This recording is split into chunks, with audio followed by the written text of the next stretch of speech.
sitting here on a tractor that I can't afford and on land that the bank owns. Pretty sure I pay more taxes than I actually make. We're just not making ends meet anymore, and it's all my fault. I failed my family, and I think they'll be better off without me.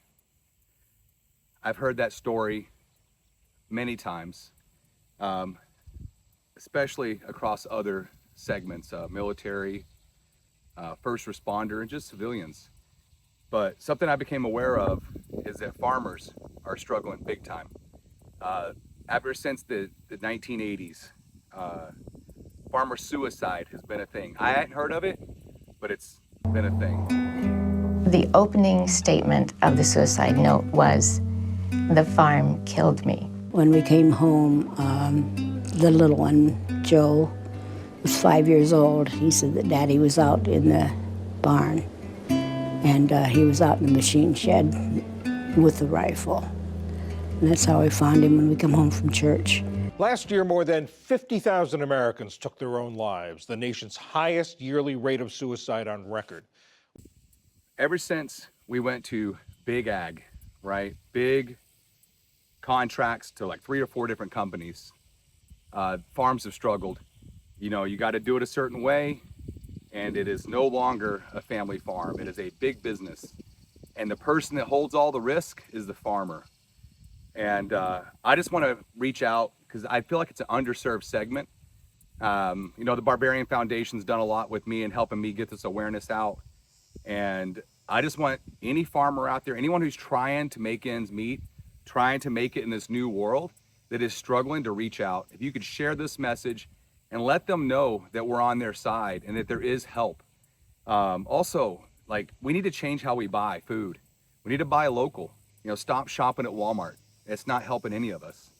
Go have the farmers market sell out to where they can't keep up with the demand, so that there's a reason for people to move into the country and start growing good, healthy, chemical-free food.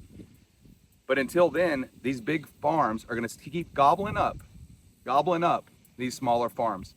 Here's a video of a tractor guy who sells tractors, who's got 3 tractors right now because of farmer suicide. 3 tractors up here that I bought on auction. I'm not going to tell you which ones, but they came off of suicide. The reason that the farmers are no longer there, the reason I've got the tractors.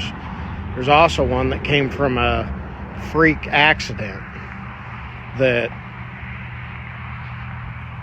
you know, she even said it, that sometimes people question if the accidents are even really accidents.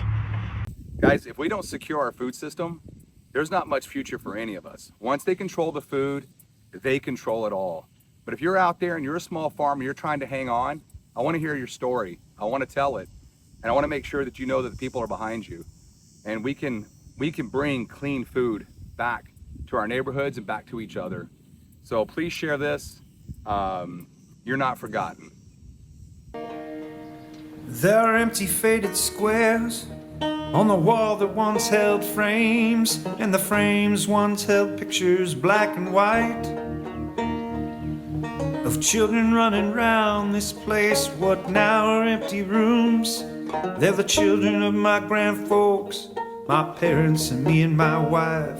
They'll put up one more white cross today, this time for my family's century farm.